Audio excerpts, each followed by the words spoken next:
Good morning, Tri-Cities. It's Friday at 9 o'clock, so it's time for Coffee with Karl. I'd like to join and give a big welcome to our guest today, Dr. Don Wellman, who is the Division Director in Earth Sciences, Earth System Science at PNNL. Welcome, Don. Thank you, Karl. And that's a mouthful, so no worries there. It is, and I think we were talking before about Earth Science, which is like an education term, generally even like in high school or something. And so in my mind, the science becomes before the system. So I got to concentrate on the system science, but that's awesome. We're really glad to have you here, Don. PNNL has such a huge impact on the Tri-Cities, and, we're excited to have you as one of our guests to talk about your role at PNNL and talk about what your division does and how that ties into, that PNNL isn't just this group of scientists with these cool trees around their campus, that there's actually this big correlation in between a lot of things that are going on here in the Tri-Cities and regionally. So looking forward to a good conversation this morning. Yeah, likewise. It's a pleasure to be here. You bet. Well, let's start off with the traditional talking about coffee and mugs. And today I've used this one before, but it's kind of hard to see because of my light here. I'm trying to work on the light, but it's a Starbucks mug from Washington. So it's kind of got the Washington flavor. I thought that would be appropriate because, a lot of people don't know that PNNL actually has a branch location. I think it's in Squim, where you do some marine sciences, and that's might be one of the things we're talking about. So I figured, hey, we'll put the mug up there and talk about PNNLs and just right here in the Tri-Cities that you guys do have locations out there. So that's my mug, and I'm just drinking coffee this morning. So do you have a mug or a coffee story you want to share with us? I do have a mug here. I don't if I can get it to stop pixelating. Into your green screen. Well, if you can see it there. Oh, maybe you got it. There you go. Maybe. Yeah. Yep. We can see it. All right. So this is my North Dakota mug. Oh, there you go. Yeah. So I'm not a coffee drinker, so it's a very strong drink of water this morning. But yeah, I'm originally from North Dakota, so strong roots to that.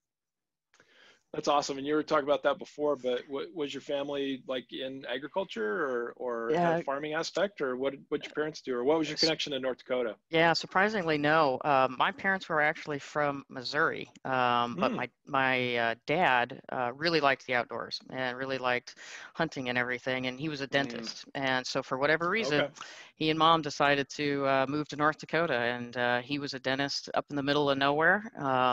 I don't know that mom necessarily liked it so much, but boy, as kids, that was a fantastic place to grow up. Spent lots of time outside. Yeah. So I think that's part of where some of my passion and appreciation for the Earth systems continues from this day.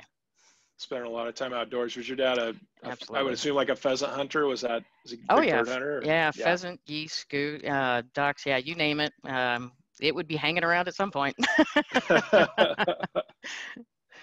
Well, that's awesome. And I think that's a good way to kick us off. We talked earlier about that this is Earth Science Week, and that's maybe a little bit more focused as far as the activities on that educational side, but that's actually your division at PNNL. So, today, looking forward to getting into some of those subject areas, and going through that. But maybe, Don, you could just start us off with, we talked a little bit about North Dakota, but what's been your science career and just a little bit about you and how you kind of came to your position at PNNL.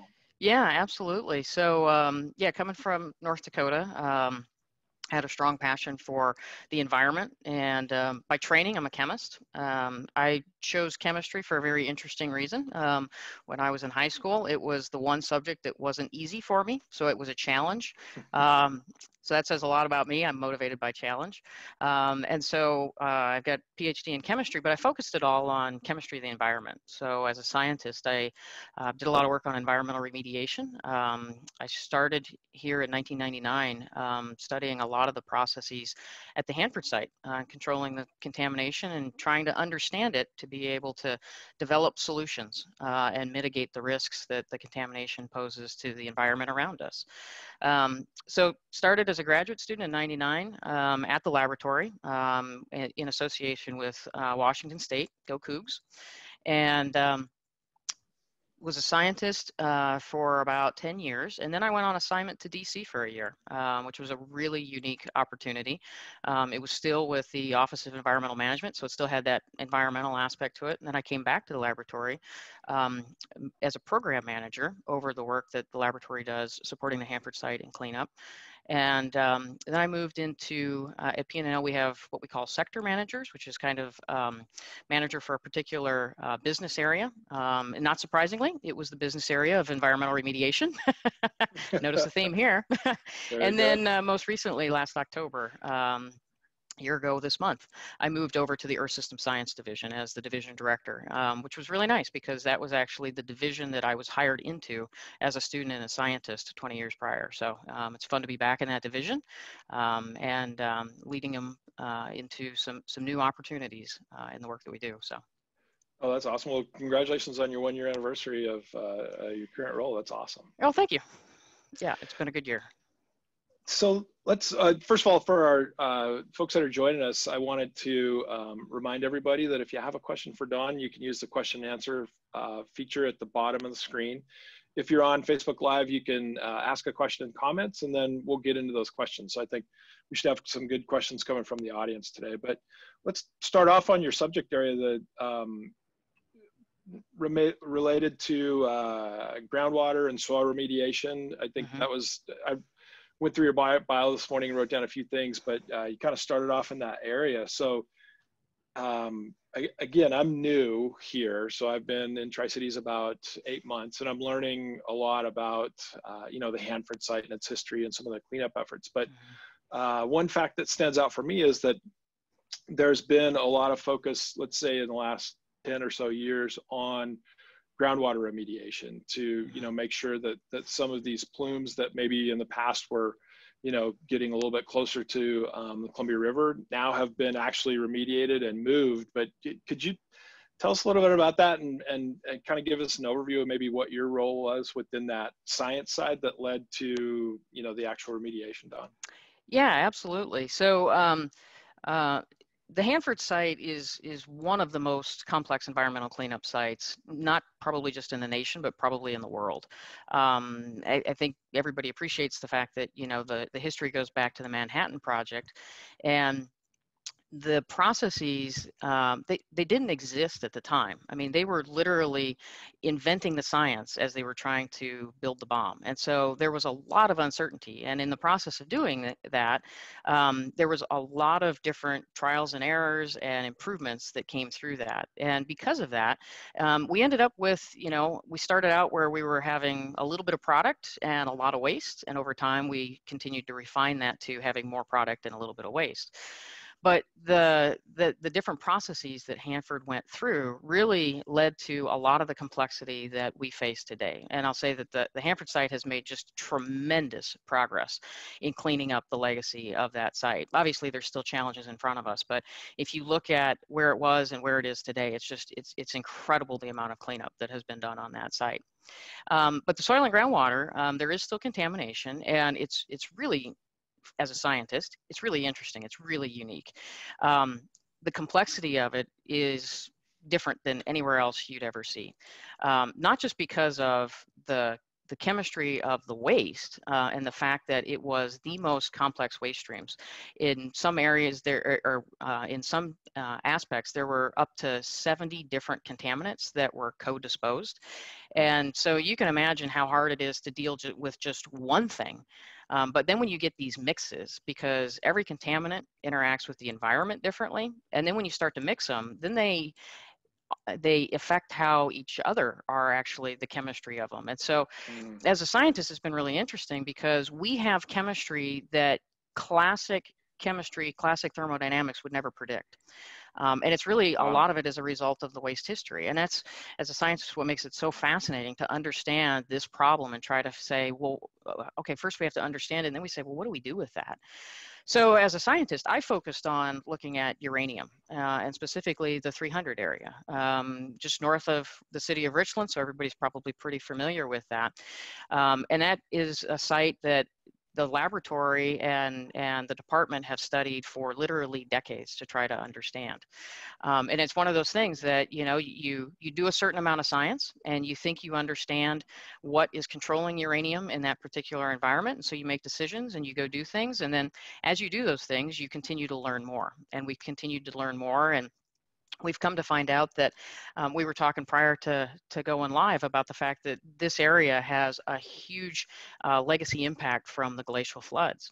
Well, that 300 area, the geology of it is one of the things that has significantly impacted how uranium and the contaminants in that area behave. There's actually very large underground channels that act as very fast flow paths for water to move, and therefore contaminants can move within those.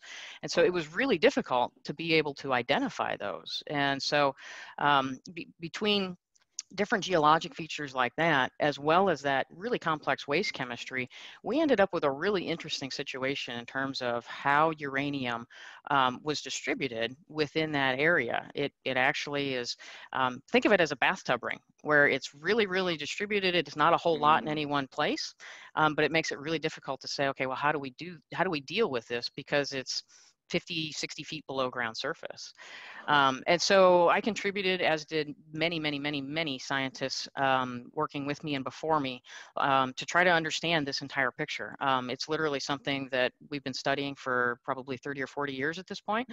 And we have gone forward and actually implemented records of decision in trying to remediate that uranium by using phosphate, a very natural mineral that people are very much familiar with, but it's great for holding on to certain contaminants, uranium being one of them. And so that's what is being done right now. PNNL has had a long history in working with the site, with DOE and the site contractors in that area, and it's just been a great example of how science is, you're continuously learning. You're continuously gaining information, and you have this feedback loop of, okay, well, what does this mean? Where do we go from here? So in the 300 area, that was my role, and how I contributed as a scientist. But the laboratory as a whole is, as Steve talked about a few weeks ago when he was talking with you, we evolved out of that mission, and we've been supporting the Hanford site since before we were even a national laboratory. No, I really appreciate that background, because I think it speaks to the complexity, like you said, of, we've got this site, obviously a huge area, but the complexity of the waste and even the history of it leads to, it sounds like you're almost having to come up with new science to be able to understand what is the issue to then, and you told me this before, which I think is a cool thing about your area, about the Earth System Science Division, that you take some molecular science, more of the basic research, and then apply engineering to find solutions that maybe, and correct me if I'm wrong, because that was just from my notes, but you described that, your division's role is to, take some of this really, really, basic molecular science and then say, okay, we know that, so let's take this in engineering and let's take the next step and look for solutions, which I think is great. And all these areas that you guys cover, I'm just looking forward to learning a little bit about each one of them. And again, I just wrote them down from, the information you shared with us before, but enable energy independence and security is one of the areas. And maybe you could talk a little bit about that, about what that part of the division entails. Yeah, so you definitely hit on a common theme that you'll hear through all the examples we talk about, but also PNNL kind of as a whole. As a laboratory, we're a little bit unique in that we are both very, very strong in fundamental science, but we're also very, very applied. So we're usually, as you look across the other national labs, you'll see where they tend to reside more in one direction than the other. And we really kind of span that gamut. And a lot of times we say that that's kind of our uniqueness, is taking that science all the way into application space. So the division that I lead is the Earth System Science, and that's in one of the applied directorates of the 4 directorates at PNNL. And there's another directorate, excuse me, the Earth and Biological Sciences Directorate. That is a much more, that's one of our strong Office of Science directorates. And so we work really closely with them. We've got a lot of collaboration, a lot of partnership between that directorate and this division within the Applied Directorate. And it's exactly as you said. We work together in concert to really be able to understand the processes in our environment, all the way from the very, very fundamental, very molecular science level, and then scaling that science and that understanding up to what we would see at landscape scales. And so the Earth and Biological Science Directorate, they focus much more on those molecular processes, understanding things at that molecular scale and being able to define how those processes occur. And then we take that understanding and continue that scale-up process. So exactly what you were saying. So we advance that science across those scales to be able to apply them to various things in energy and national security. So you had asked about energy. So one of the things that we do with, so there are a few different things that I'll talk about. So one is within the division, we've got a focus on environmental subsurface science and engineering. And so that part of the organization takes that fundamental understanding and says, okay, whether it's environmental remediation or whether it's energy production, storage, utilization of natural resources, how do we engineer the environment that we're living in based on that understanding to get the outcome that we want? So for example, one of the things that we've spent a lot of time on is, and aside from environmental remediation, is geothermal energy production. So we do a lot of scientific work in geothermal energy, trying to understand geothermal energy sites, processes that are controlling them, how can you get more out of them, how can you make them more efficient, things like that. Also kind of within that space, but a little bit on the flip side, we've also done some work in fossil energy space from the standpoint of carbon sequestration and looking at how can you take carbon out of the atmosphere, put it below ground, stabilize it as stable carbon minerals, and keep it sequestered. So we do things in that capacity, but another aspect of things that we do in terms of energy security and is resilience work. And so we had talked a little bit about this previously, but one of those aspects is being able to provide the scientific understanding and technology to secure and make resilient the infrastructure that support our communities. And in particular, we've done a lot of work relevant to floods and to a little bit of an extent around wildfires. So that, what we do then is we look at the behavior of those Earth systems as it relates to things like our electric grid. So for power security, also in terms of our water resources, we'll provide the scientific understanding to say, whether it's a flood or a wildfire, okay, so what's the extent to which this hazard is occurring? What's the timing of it? To what extent are people at risk? To what extent infrastructure is at risk?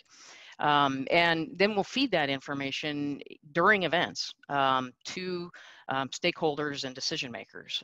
So we provide information to FEMA, Department of Defense, to the White House, to be able to understand what is happening, but also help understand what could happen. So we'll do a lot of forward predictive modeling in terms of understanding that those processes, how that Earth system is going to evolve, and what that could potentially lead to. So it helps our first responders to be able to stage resources and make critical decisions as they go through those types of things. So it was kind of a lot of different aspects there, all the way from fundamental science and actually producing energy, but then also how some of the work that we do to kind of secure that energy space as well. Oh, definitely. That's a really good overview. Let's maybe drill down into some of the energy things. I know, like, for instance, I think Steve and I talked about it, but the grid storage launch pad or GSL, does that fall under your division on the energy? Does energy storage, or is that in a different division? That's in a different division. Okay, I gotcha. So, but like geothermal, can you give some examples of like what you guys are doing in geothermal relating to, developing as an alternative energy source? Yeah, absolutely. So one of the things that we have the ability to do, because we support a lot of different application spaces that have some similar fundamental science and engineering challenges, is we're able to leverage between those to be able to bring forward technology that serves multiple end uses. And geothermal is actually one that we do that in terms of, one of the things that we've been focused a lot on is being able to provide a greater understanding of what's taking place in the subsurface. The subsurface is a challenge because, you know, we're humans, we're visual entities, and the subsurface isn't something that you can see. So trying to understand it, traditionally, we try to understand the subsurface by drilling boreholes, pulling those, and then doing analyses, which is great, but it's a very limited point source. You know, it's 8 inches to 12-inch diameter point. So if you've got a complex system, you may have to put a whole lot of those in. And the other problem when you're doing with resources like geothermal, they're really deep. And so those types of things are extremely costly. So we've been continuing to try to develop technologies that allow us to get more information remotely, without having to do all of that destructive type of analysis. And so one aspect of this is using something called geophysics. And the oil and gas industry has used geophysics for decades. That's one of the primary ways that they try to understand oil reservoirs and those types of resources. And this is actually a technique that we started developing, about 2 decades ago at this point, probably. And what we've been doing that's unique, and where we've been bringing that technology forward, is in being able to do large surveys and analyze the data in near real time. And the way that we've been doing that is through some of our high performance computing. We've developed different computing codes that will allow us to take these very large complex data sets and literally turn them into pictures of the subsurface in rather than weeks, in 10 minutes. Wow. And so we actually started this in environmental remediation space through the Department of Defense. And we started it in that space because same problem, you're trying to see what's happening in the subsurface. We've pulled this over into geothermal space as well to try to be able to image and understand these geothermal energy resources and be able to utilize that knowledge to have better productivity and better management of those resources. So that's a technology that we've been using across a lot of different gamuts in basically everything that is subsurface, from remediation to energy production to even national security space. So what does that look like? And I'm thinking of even like a television commercial that I saw years ago relating to petroleum, research, where they'd have a big truck that had a big pad that would go out on the ground. I think that, send some type of sonic or ultrasonic waves into the ground, get a read back. Is that similar to what you're doing now, but then you're just doing real-time analysis of that data? Or what does that look like when you do that testing? Yeah, so looks a little bit different. So we can do it 2 different ways. If we do it from the ground surface, literally we go out and we install grids of rebar, pound rebar, into the subsurface and attach electric wire to it. And we'll do that, we can do that across whatever scale anybody would like. And so you can do that from the ground surface. And then what happens is you energize that electrical string, and you'll inject a current, and then you'll capture that current. But the subsurface will retain some amount of that current. There's things within the subsurface that are resistive to electric current, and they'll show up as various anomalies within that signature. It could be anything from water to particular contaminants. There's all kinds of different things. And so we're able to take all of that data at once and then turn it into a picture. If we want to image very, very deep, kilometers deep in the subsurface, which we can do, we've done as part of carbon sequestration, we can do in terms of geothermal, then we can actually drop electrical strings into boreholes into the subsurface. Same concept, you're still shooting an electric current through the subsurface and seeing where those resistive areas are. And then through some level of understanding of that particular formation, you can say, okay, well, this area here is resistive. I know from additional analyses that it's probably X type of geological formation or whatever. So it's not something that you can do in the absence of everything else, but it's certainly something that is a very strong complement to additional types of understanding of that environment to be able to provide large scale understanding in a very short time frame. And so when you're looking at some type of a site where you're trying to do something like geothermal production or oil and gas production or even environmental remediation, and you can keep getting those images in 10-minute snapshots, then you can watch the evolution over time, and you're basically watching how that process changes. So you watch it's like watching a movie of the subsurface. Yeah. So with like geothermal exploration, would you be looking for places maybe where the there's a better place to drill a geothermal vent pipe or something to access some of those geothermal resources? Is that kind of how the way that you'd use it? Certainly a possibility. Yep, yeah. Certainly a possibility. Oh, that's great. Or if you have a site that you're producing, you could also use it as a monitoring technique. Okay. And then how about carbon sequestration? You talked a little bit about that. And I think when we had talked before, you'd said that it was something that the lab had done some early research on. And then, with carbon capture becoming more of a, getting more coverage, if you will, and people having more interest in it, you've kind of gone back and done some more of that. But when you'd use that imaging technology, that's probably not the right thing to call it. No, it is. But what would you look for? I mean, would you look for cavities or something in the subsurface that you're looking to inject that carbon into, or how would it fall into that? So you could use it. You could use it in several different ways. Yes, you could use it to try to understand if you were starting at ground zero in terms of trying to define a site to do carbon capture at. It could certainly be one of your tools in your toolbox to be able to understand that site and how viable that site would be for carbon capture.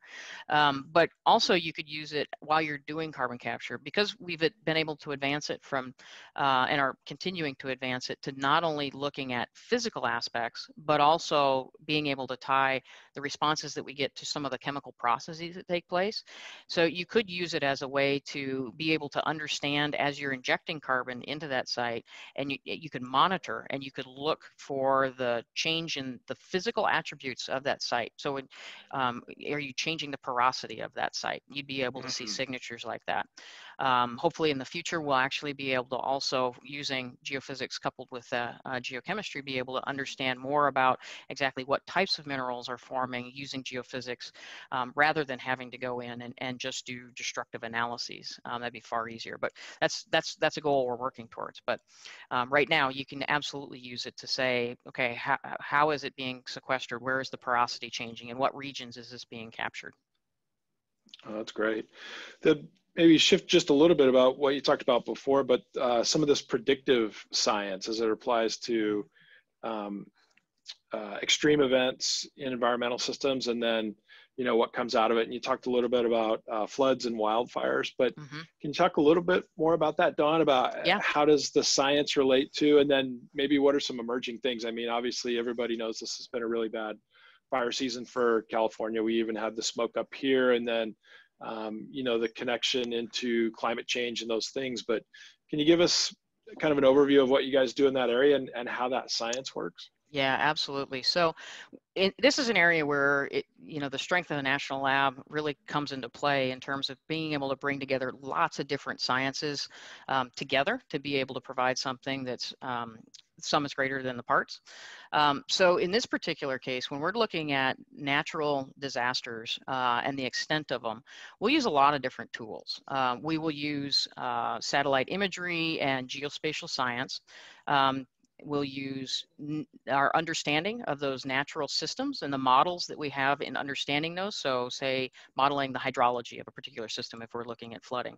We'll use high performance computing to be able to bring all these things together. And really what we're trying to do is we're trying to bring together all of that different type of information into a picture to say, okay, what does the system look like? Kind of what's that baseline of that system?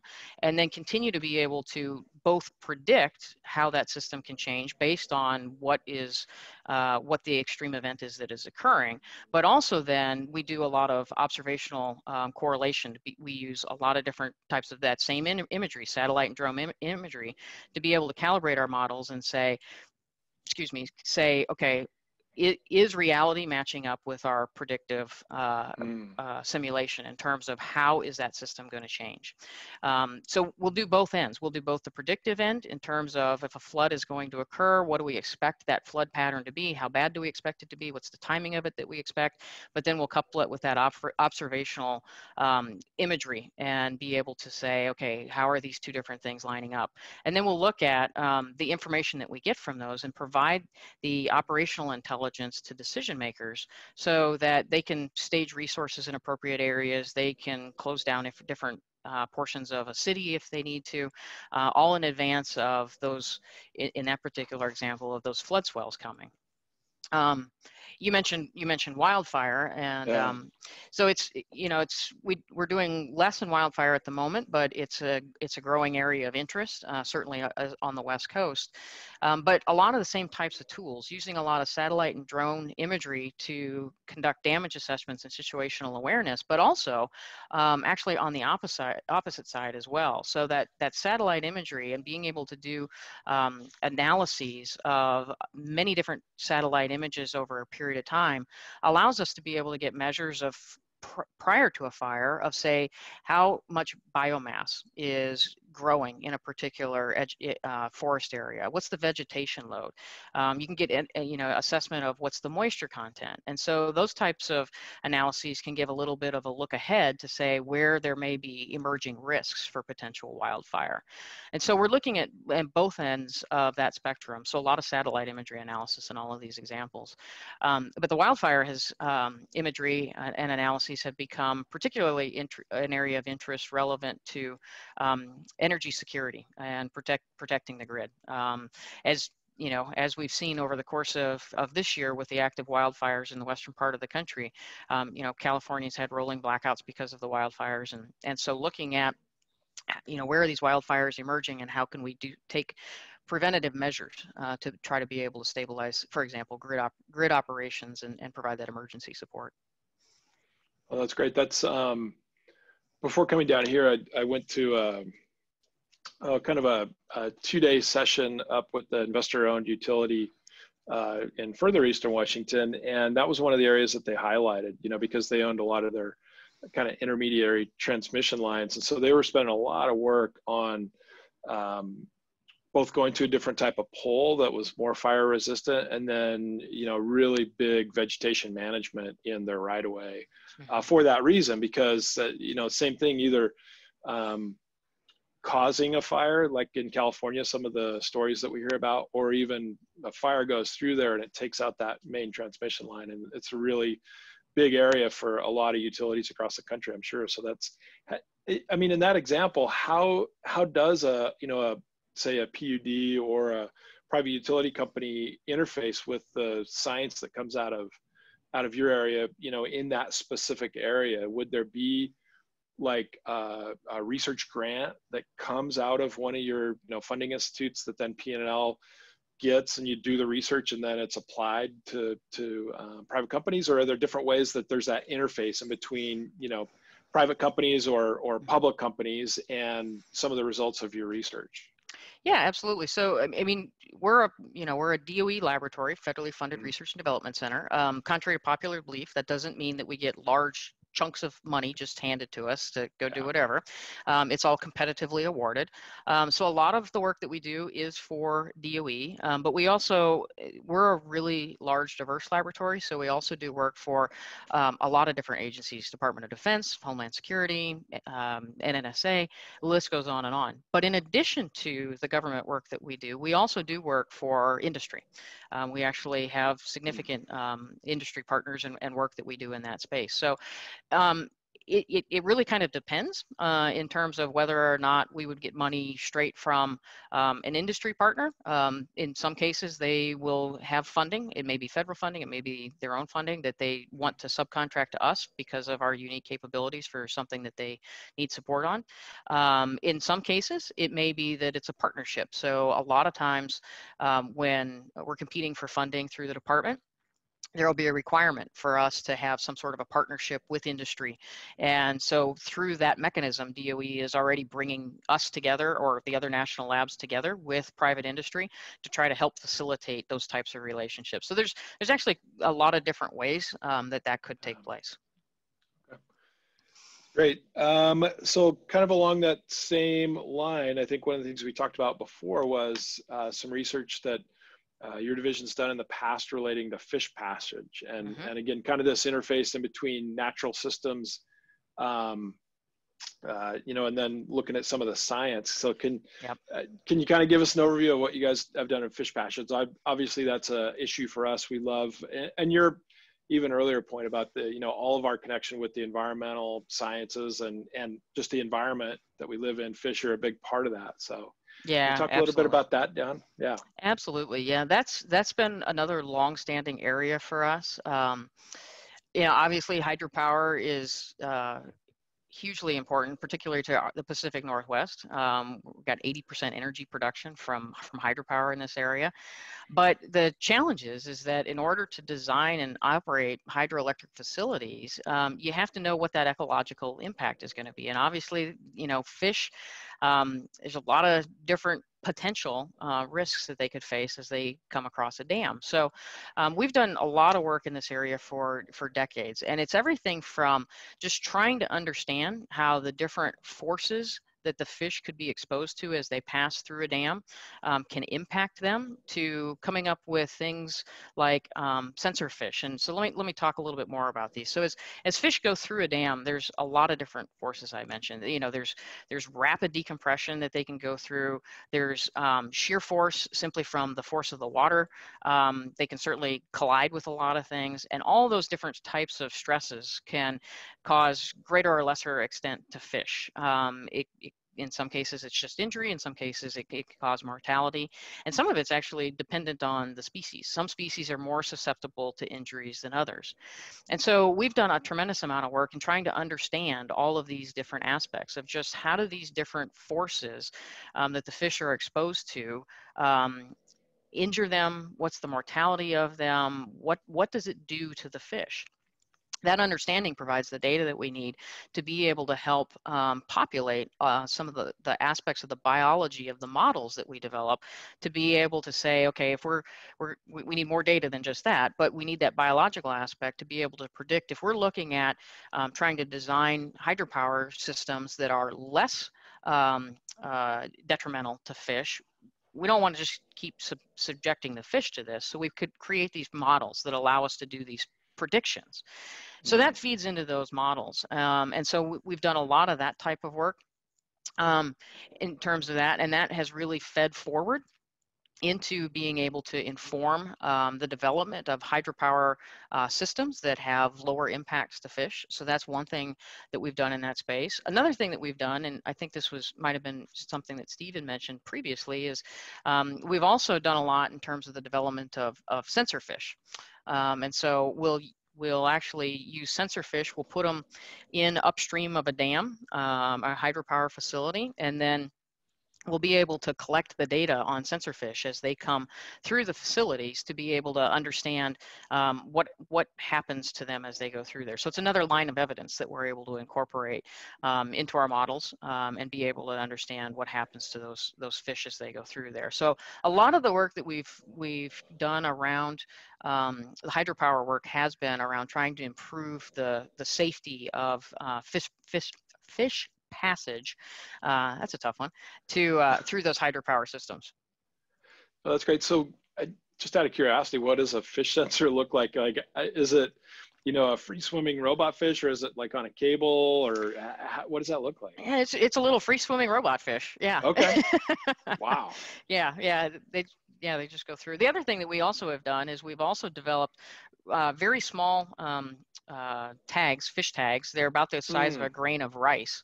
And we can actually embed those. We do fish surgery, and we'll actually embed those into the fish. And then as they swim, we're able to get all kinds of different data. It's transmitted remotely to us, and we're able to collect data on them and how they're doing as they're swimming down the Columbia towards the Pacific. Oh, wow. I'm by no means a you know, wildlife biologist, but you and I talked about it. I came from Sandpoint, and Yeah. you know, the State Department of Fish and Game did a lot of fish studies because they had some predation problems with different fish species. And so I remember pit tags, which I think are the type of passive sensors, right? Like you have to have something that knows that it's there to see it, but the sensors you're talking about must send a signal out or like have some type of power source in it that you can be further away and get a signal from it. Yeah, that's exactly it. It's a acoustic transmission, so it uses Oh, telecommunications to be able to okay. send signal and collect that monitoring data. You mentioned predation. Yes, we have seen that, where one of the tags will take off because an eagle's grabbed it. Oh, wow. That's pretty cool. Yeah. So, I mean, on that, like your teams are actually going and doing the research. So they're out on the river and they're tracking as they go through it and seeing things like the eagles taking it. That's really cool. Yeah, absolutely. Yeah, they're out on the dams. I mean, we're one of the few national laboratories that actually has experience within working hydropower dams. I mean, we're there with the operators, doing these Wow. studies and working hand in hand with them to try to improve those operations and maximize efficiency. So in that case, does that research or that data get turned over to a separate DOE division, or do you guys actually have part of your team or part of your research projects where you start to design things like components in dams or turbines or something that become more, or how to, you know, what's the next step in the process to, you know, improve those fish passage rates? Yeah, absolutely. So a lot of the work that we have done in this area has been supported by the Army Corps of Engineers. Yep. So we've been working directly with them, also with Bonneville Power Administration and DOE as well. And so it's really kind of a collaboration across those various entities. And every one of them has, you know, they have different missions. And so we may do one aspect for one of them based on their mission, but a different aspect for another one based on their mission. But that's also, again, one of those aspects where the multi-program national labs are really able to kind of be that that integration point, that's point of synergy between the different federal entities and even private entities that all need that same type of understanding, but for differing reasons may or may not be able to go get it on their own. You had mentioned turbines. So we have been working with both private industry as well as DOE on looking at more fish-friendly turbine designs. Most recently, we've partnered with Natel Energy out of Oregon to evaluate their new turbine design with sensor fish.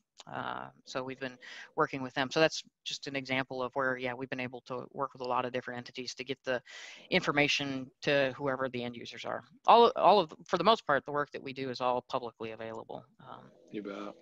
Oh, that's great. And I really appreciate the fact that, you know, especially in this whole conversation we're having, that there are so many, you know, really local relationships of the science and research and development that you guys are doing that really is happening right here in our you know, region. That's a really cool aspect for your part of you know, what PNNL does. It's great. It's also a really important aspect, you know, for a period of time, and it probably comes and goes. You know, every once in a while, the labs will be kind of accused of doing science for the sake of science and not necessarily, you know, moving it forward. And there's frequently that push of, you know, get the science out there, get it into the market space. And I think we've got a lot of really close, strong collaborations with industry, because those partnerships are what allows us to get our science into the world and have it be something that can positively impact the various operations, whether it's hydropower or whatever around us. So those relationships, those partnerships with industry are key. You bet. Along those lines, partnerships and relationships, and yourself being a degree holder from WSU, how does WSU, you know, either Pullman campus or the Tri-Cities campus relate, or how, you know, are there things that you guys partner on? So maybe it is a research area that they've got some strengths and you've got some strengths and you partner on, or a handoff or something. But can you talk about that relationship, for instance, with WSU or other higher education institutions? Yeah, absolutely. Several different ways. I mean, With WSU, well, first there's a lot of cougs running around the PNNL campus, so we definitely have that going for us. I think there's some UW folks too, so I can't be completely agnostic. So we have a lot of collaboration, kind of I'll say at the grassroots level, just with a lot of students coming to PNNL, both as students and then also as actual staff as they continue to move forward. But at more of an institutional level, we've actually got a number of institutes that we have in partnership with our regional universities. So with WSU, we've got a institute around nuclear science, and we also have one around biofuels. And so those are organizational relationships that have been established in areas where we see that both have a lot of capability, and it's another one of those, let's come together for a larger impact to both the science and the region in these particular areas. We've got similar type institutes with UW and also with Oregon State and the Oregon State Health University, Oregon State Health University, yeah. So we have a handful of those that have been established over the last 5-ish years. Well, We also, great. in addition to those institutes, we also have a lot of mechanisms for joint appointments. So we have a lot of staff and then also research faculty that will have joint appointments at the other institute. So for example, there's several scientists in my division that have joint appointments to not only regional universities, but universities across the country. And it's another one of those things where we see that there's an area of scientific interest that both share, and there's enough of a mutual interest there to be able to really try to advance something there, that there's this level of partnership that happens kind of, again, it's kind of at that researcher level rather than the institute level. But it really facilitates a lot of transfer of research, and then also it's actually very beneficial to students as well when we have those joint appointment relationships between the faculty. Oh, you bet. And I know I've, again, being new, but I've just heard such great stories about how many internships PNNL, I'm sure your division has a lot of them that are offered to different education levels for students that have a chance to come out and participate in some research and do some work, maybe in the summer or during the semester, and then start to build that relationship, right? Because I know we've all talked about the importance of STEM education and how critical that is, that we engage with younger people earlier, in their career. And it seems like the sooner the better to start building that relationship. Internships are a great way to start that. It absolutely is. It's amazing how many students we bring on campus every year. I think it's I want to say that, well, prior to COVID, I want to say it was like 1,200-ish. Wow. I might be wrong on that, but it's a lot of students that we bring on campus every year. And, I'm a strong believer in it because I actually came to PNNL as a graduate student myself. I know at one point in time I was sitting in a meeting and there was just a informal query. How many people here started at the lab as students? And it was probably a third of the lab raised their hands. Wow. And so the student education is absolutely huge. And I totally agree with your point of you can't start early enough. The sooner that you can get people excited about it, the easier it is to keep them in those science and technology areas and moving forward in those careers. And it's such a vital area for us as a nation to continue to build that strength in those areas. No, for sure. Well, maybe in honor of Earth Sciences Week, that is really more educationally focused, and I just worked on a lab experiment with my daughter last night. Do you have any, and being a scientist yourself and related to the earth sciences, but and I think especially in COVID, where so many of us are, working with our kids at home and doing that hybrid learning and the different ways that we're learning now. But any thoughts or ideas about how do you get your kids involved or interested in science? Do you think that, there's ways that we can engage with them and help them to understand it and get excited about it? Or do you think it's just like they've either got a really cool, get into science and that's the best way, or what do you think about that? So I don't have kids, so sure. But I you think, were one, and you talked about going out and being outside with your dad and stuff like that. Yeah, so, absolutely. Yeah, I think the more that parents are able to engage with kids and help them just get exposed to those types of things and see what's possible, because, kids don't know. So, what they get exposed to, it really helps to shape them and influence them in terms of, where they go. And science is one that, it underpins everything in our world. There isn't anything in our world that isn't touched by science.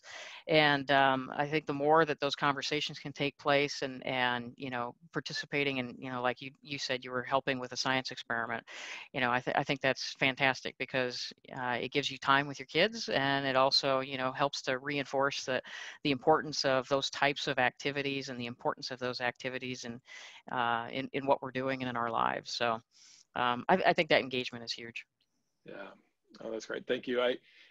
We're down to like 9 minutes, and Dawn, there's so many areas in your division that that you guys do.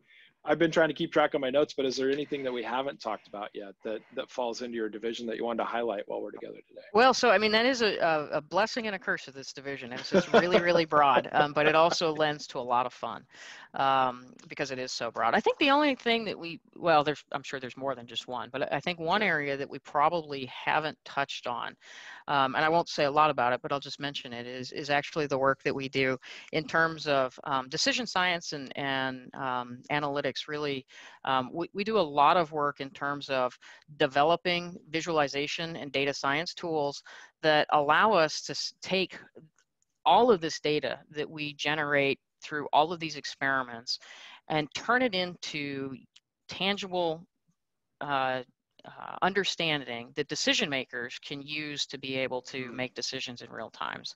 And I think that's one of the things that we're a little bit unique within our division in that we do, is because our division really does go from science all the way to application space, and trying to package all of that together into a way that provides that operational intelligence in a time and in a way that is understandable to somebody who's not a scientist, but needs the understanding that's coming out of it to be able to make a decision.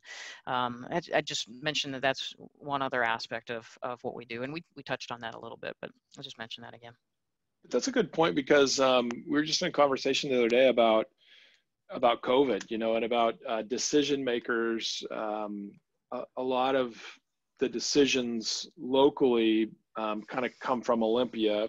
There's kind of some centralized decision making as far as like what level can we be at, what businesses can be open and stuff. But there are some local decisions, and using science in as real time as you can get, like you described. Is there anything that would relate to COVID that you guys are doing in that area to, help develop ways to look at data in a faster format to help make better decisions? Are there areas that would fall into that part of your division?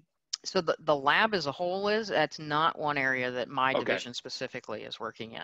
But other aspects of the lab are doing exactly what you were just saying in terms of trying to understand COVID, and then be able to take this type of information, process it in as much of real time as you can, and be able to provide it in a way that helps to inform those decisions based on that understanding. Okay, but some areas maybe that your department or your division would work in would be more related to the other things we already talked about, like floods or wildfires or environmental challenges. That and national security aspects as well. Okay. Gotcha. So being able to understand a variety of different threats and process that type of information to be able to inform decisions along those lines. It's fascinating work. It's one that we can't talk a lot about, but for sure. Yeah, but I think the crossover from national security into other science areas, or even into commercial applications, is really important, because anybody needs. I think we all feel like we can make better decisions if we have better data, right? And when you're dealing with complex systems, that's a real challenge. That's exactly right. And the challenge is that we continue as a nation to collect more and more data, and we've got so much data, you get to a point and you say, okay, well, I don't even know what to do with this data. It becomes overwhelming. And so you need ways to be able to distill that down and be able to put it into usable fashions, whatever that may be, so that somebody can go forward and say, okay, based on this, I can go make this decision. Actually, that was one of the first things that we had done when we started to get into the space, and it was actually relevant to the Hanford site and the fact that they have so much data about the subsurface surface, it was becoming difficult to even say, what did all this data mean? And that was one of the areas that we started in terms of putting it all together into very nice graphical interfaces and simple pictures that say, okay, well, here's what all this data actually looks like. And again, being visual creatures, it makes it very easy for humans to be able to say, oh, okay, I can see that. I understand that. Now I know how I can proceed. So that's really cool. I mean, it seems like it would almost be like software development that or even artificial intelligence, I'm just guessing, but like somehow you got to look at this huge amount of data and then look for categories or groupings or clusters or comparables or duplication, and then shrink it all down, right? And then do some type of graphical. That's exactly right. All of the above. Yeah. No, I really appreciate this discussion today. I've learned a lot, and I'm even thinking of things that we could talk about, when we're done.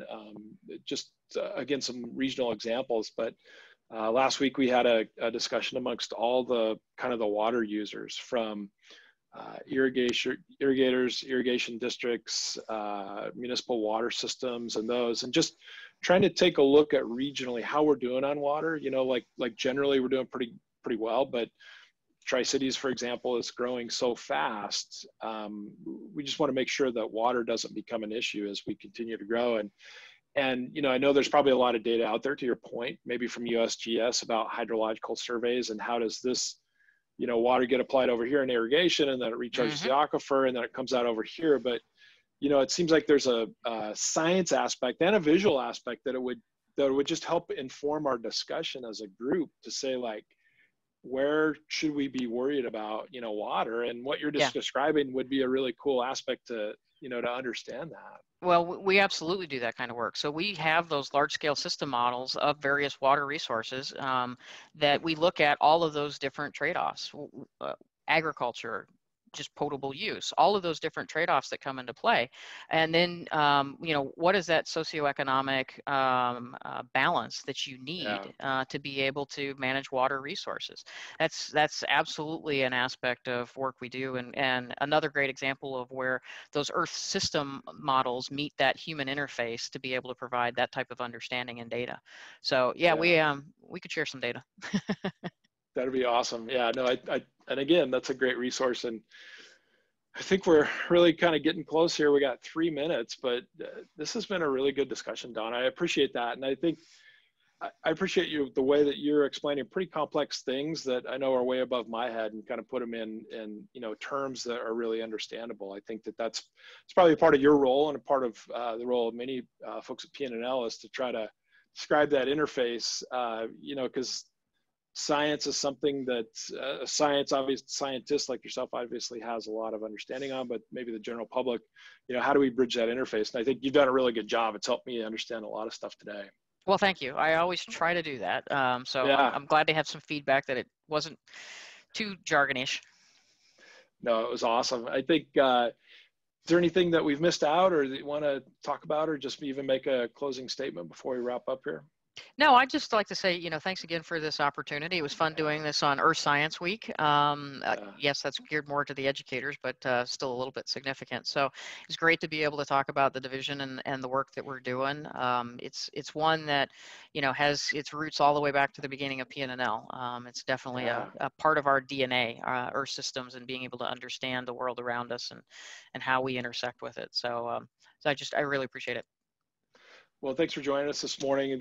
Again, I'll say it again, but it's been a great discussion, and I really appreciate that interface and that connection to the community and to the region about the science that you're doing. Isn't just happening within the laboratories, but it actually has, it's really helping us understand the environment around us, face issues that we have here regionally, and then kind of look forward to the future. This has been really, really great, Don. So appreciate your time this morning, and thanks for joining us on Coffee with Karl, and have a great weekend. My pleasure. You too, Karl. All right. Thanks a lot.